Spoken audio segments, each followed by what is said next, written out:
everybody, Justin Perry MMA back at y'all with another video, and the topic of today's video is the breaking news that Jon Jones, in less than 24 hours after his UFC Hall of Fame fight induction via Jon Jones versus Alexander Gustafsson, has just been arrested by Las Vegas Metro PD with the following charges of battery, domestic violence, and tampering with a vehicle. Now, we don't know what happened. Looking at Jon's history, one could assume that maybe he got intoxicated after the UFC event. He did look a little bit intoxicated during the event, so we can only assume that, he continued down that path and something happened. And with the domestic battery charge, it would safe to assume that maybe it involved his wife and his family, which would be a very sad thing because we did see that all of his daughters were present at the UFC Hall of Fame event. So hopefully none of the kids were hurt, none of the kids were involved. And looking at the charges, I don't think so, because the charges look like, it's mainly something that happened with him and his wife and tampering the vehicle. I can only assume what would happen. ESPN has just released that they will be, forthcoming with details in the coming hours, days. You know how media works.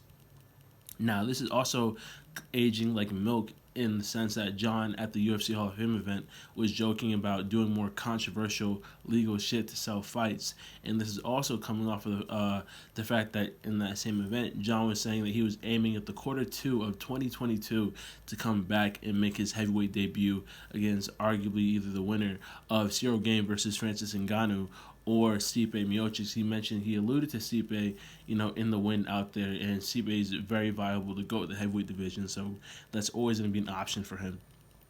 Now, we don't know how this is going to affect Jon, if he does get arrested, if Dana just decides to cut him, because a lot of people are saying that, if it wasn't Jon Jones, nobody else would be.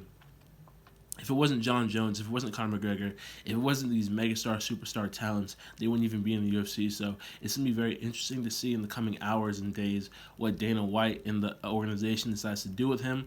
Are they just going to, stop marketing him, potentially cut him? I don't think that's I don't think they're going to cut Jon Jones, even though he's not under contract right now. If they cut him, he could go to Bellator, but who knows? Or he might just retire, who knows?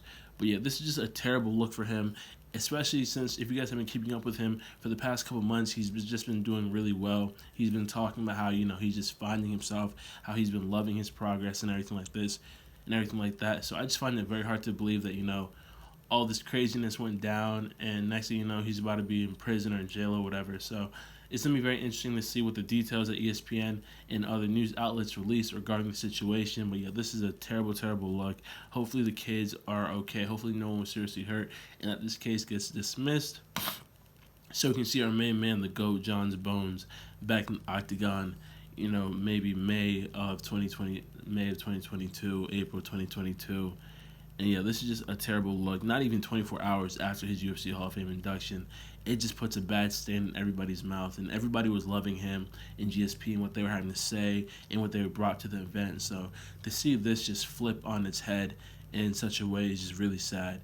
But I'll keep you guys updated with any new information regarding the case, regarding any happenings with Jon Jones. So yeah, stay tuned for that, and do not forget to like the video and subscribe to the channel if you have not already. Once again, like the video and subscribe if you haven't already. Peace out.